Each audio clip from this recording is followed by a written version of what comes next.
Alright, we'll be talking about the Holga camera here, which is the 1980s version of the original 1960s Diana camera, which was the first plastic camera that gained kind of a cult status amongst photographers.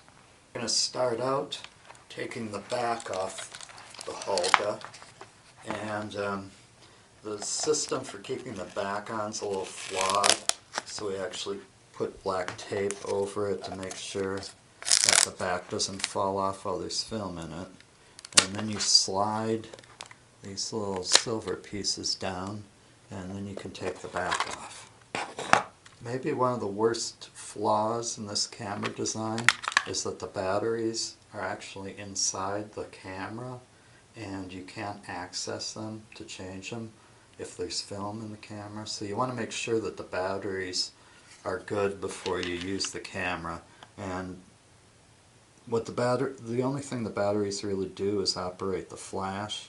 So if you turn on the flash with this switch at the top, you'll hear a capacitor charge up. That'll make a whistling sound. And within about 10 seconds you want to see this LED light up, and then you should have adequate battery power to take the 12 photographs. So and turn the flash off. This battery cover part just snaps in place here. The Holga has two shutter settings, and that's controlled by an inconveniently located switch at the bottom of the camera. N, I believe, is for normal, which is an instantaneous exposure, and B would stand for bulb, and that's the old-timey photo thing where you squeeze a rubber bulb to hold the shutter open. On the bulb setting, the shutter stays open for as long as you hold the shutter release, which is right here, open. So here you can see that the shutter's open as long as I hold that.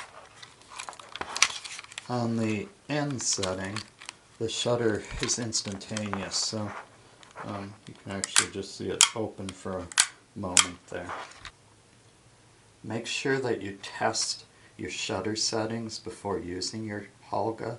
So when you have it on the N setting, you should be able to look through the back and then just see the shutter instantaneously open, and make sure that's a nice snap and not sluggish. And on the B setting, you want to make sure that it stays open for as long as you hold the shutter down, and then closes when you lift it up. The number one problem with these cameras is, as far as reliability goes, is the shutter gets sticky, or the shutter spring breaks, which can be replaced with a guitar string. Probably the biggest problem people have with the Holga is that they might knock this into the B setting and accidentally overexpose all their photos because they're holding the shutter open too long. For most pictures you'll be using the N instantaneous setting. There are two other settings you'll need to concern yourself. One is the focus, and that's represented by these symbols, and as you turn the lens you line those up with a mark at the top to focus. The portrait setting is focused at about 3 feet, and you're just setting this focus by guess. There's no way to actually confirm that you have accurate focus. The nuclear family setting here is about 8 feet. The large group setting is about 15, and then the mountain setting is infinity, and it's used for landscapes. The other control here is an aperture control, and that is either on the sun setting or on the cloud setting. And there's very little difference between these two. Theoretically, this should be an aperture of f16, which is for a sunny day.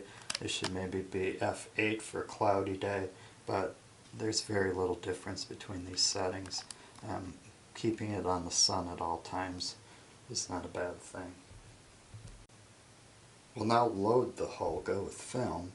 The first thing you have to do is, what happens here is the film goes from this side to this side as you turn the advance knob. So when you pull out the exposed roll of film, you end up with an empty spool on that side, which you need to move to this side. You need to turn it until it lines up with the advance knob, and then it should slip into place. And you want to turn it so this slots up so you can feed the film in. The film is in the cardboard box, which there's a foil packet that you need to open. Extract the film. Once you have the film out of the foil packet, you need to take this band off. Get that off as completely as you can. Then the film is placed. There's a little nub up here that you gotta feed this hole in the spool in. And that can be the tricky part. And you push that into place. These foam cushions are in here that keep tension on the film so it doesn't unfurl.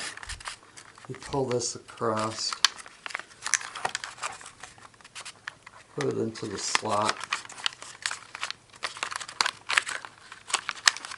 Keep your thumb on here, make sure it doesn't get off, and then you want to make sure you align it so the edges of the paper are at the edge of the spool. And then you just turn it a couple turns just to make sure the paper is moving along. And now it's time to put the back on. Put that in place, slide these up, and that's the problem. They slide out of place, so move it back down again, put the back off, put that in place, slide it up just so it latches, and then tape over it so it stays there. And do the same thing on the other side.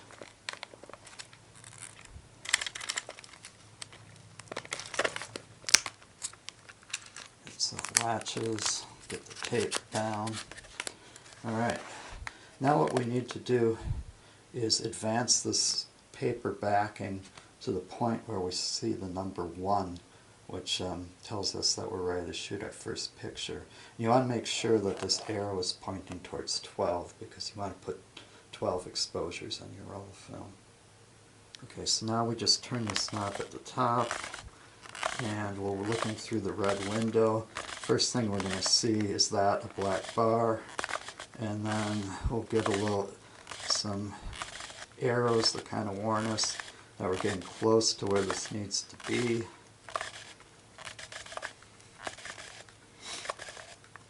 There's the arrows. And then we're going to start seeing some very faint dots, and they're going to get bigger and bigger, and then all of a sudden we'll see the number 1. That's where we want to advance the film to before we take our first picture. The first picture we're going to be making here might be a little bit of a tricky one because we're dealing with a windowsill tomato plant, and the picture will have a little bit of the indoors and a little bit of the outdoors. Think about our settings here. The first thing we're going to deal with is the shutter speed, which we don't want on the B setting. We want on the N for a normal, for an instantaneous exposure. We'll want the flash on because we need to illuminate the tomato plant in the foreground, which does not have much light hitting it. We'll want to be focused at the closest setting, the portrait setting, which is about 3 feet, and we'll want this setting on the sun because we're going to be very close with the flash, and the flash will be overexposed if that isn't on the sun setting. The viewfinder here is not extremely accurate. I would call it more, instead of a viewfinder, I'd call it more of a pointing aid. Generally everything you see through there is going to be in the picture, but you'll have more room around it. So keep that in mind when composing your pictures. Alright, we're going to snap this. As soon as you make the exposure, it's a good idea to advance right away. So we had it so you could see the number 1 setting, and there's not quite enough light to really see it through the camera. But I'm just going to turn this black knob And I'm going to see the circles again, and then eventually it'll say number 2, and then I'll be ready to make my second exposure on this roll of film. This will be our next picture, a Jean Cane ceramic piece with some kind of goofy concrete teardrop sculpture balancing on top of it. Here I want to get a sense of the light coming through the door, so I'm actually going to put it on the bulb setting and hold the shutter open for a couple seconds, just as long as I can feel I can hold the camera steady to just get a sense of that backlighting. This is going to be at about 4 feet, so I'm just going to make it slightly out from the 3-foot portrait setting. I'm going to make sure my flash is charged up, and we're leaving the aperture at the sunny setting because we're still pretty close with the flash. Alright, so we'll compose this picture. And again, we're just kind of pointing. Again, we're going to immediately advance the camera so we don't forget.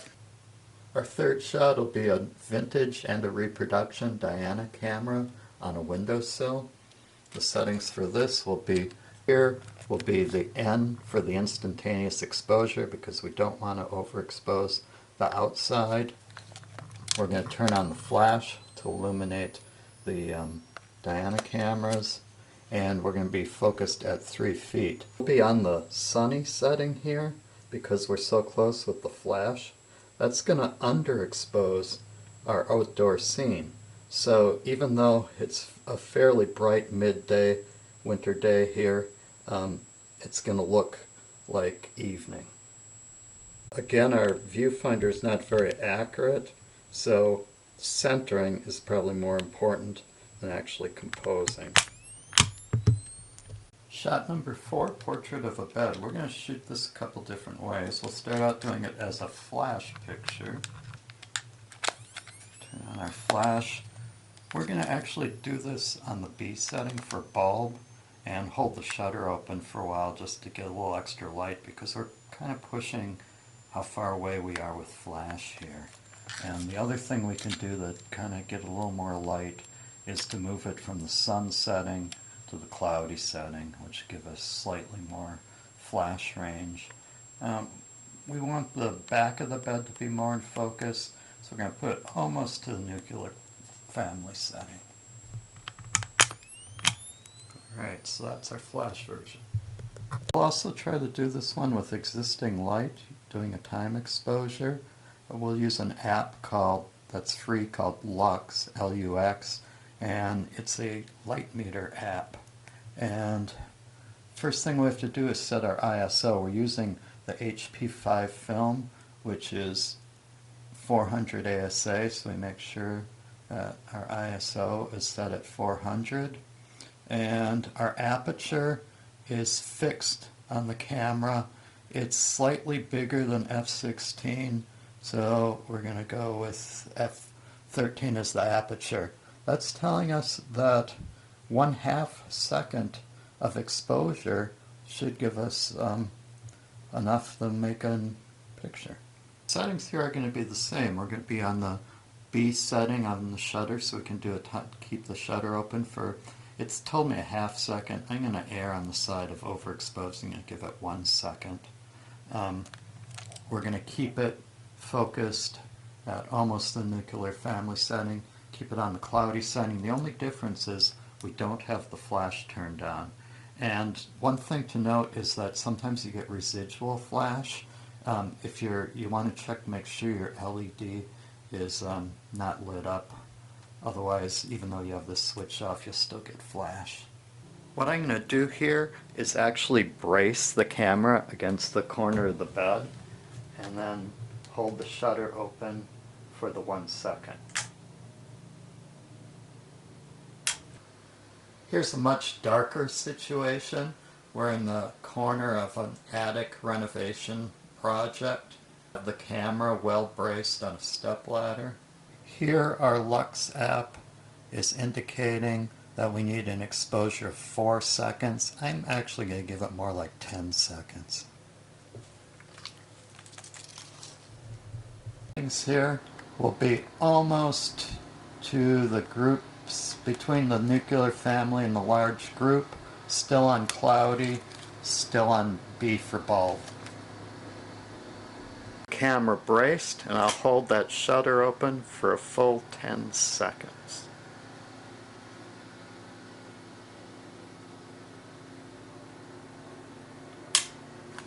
And always advance the film immediately. Alright, outdoors during the day, the exposure's a little more straightforward. We'll have our shutter set at normal for instantaneous exposure. We'll put it to the mountain setting for the landscape, and because it's quite dark, it's very overcast, we're going to have it on the cloudy setting. So here's our river landscape.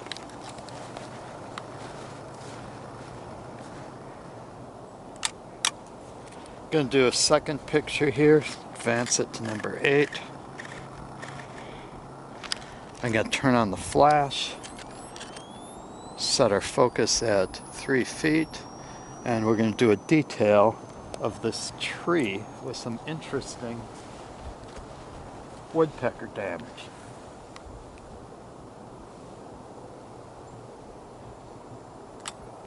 Our next subject, everybody's favorite public sculpture. We're going to do this one in between nuclear family and large group. Leave it on the cloudy setting, leave it on instantaneous, and we're going to add a little flash to this.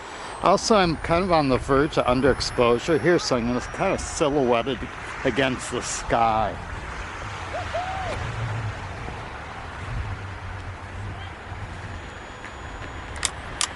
Alright, for our last 3 shots on this roll, I'm going to do 3 versions of that little swan head peeking out of the snowbank.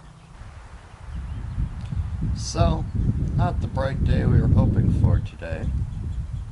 In fact, just barely bright enough to make a picture. So, I'm looking at my Lugs app on the phone, and I'm seeing that at f13, which is the overcast setting on this camera, at 160th of a second at 400 ASA, I can get a correct exposure.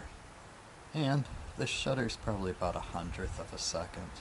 So, and this Lux app tends to be overly optimistic about the amount of light.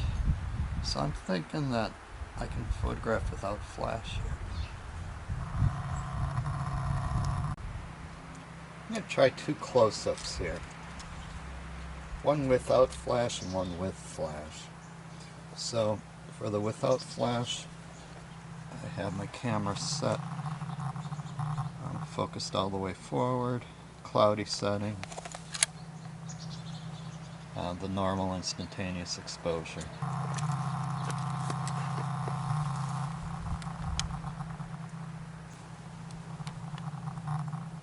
For the close-up flash picture, I can actually switch it to sun because that's pretty close. For our flash version, keep it focused all the way forward. And switch it from cloudy to bright because that's pretty close to be with the flash. And we leave our shutter at N for instantaneous. This last version of this will incorporate more of the snow pile. So I'll actually change my focus between around nuclear family here and go back to the cloudy day setting, keep our flash on, and keep it at normal.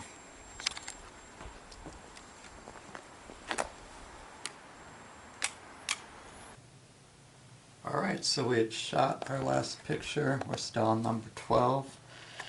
Instead of advancing normally, we just keep advancing until we see the paper disappear from the window. I'm going to go from being gray to being black. Like so. And then we know that our film's all the way to the other side of the camera. Now, take our tape off, unlatch our latches,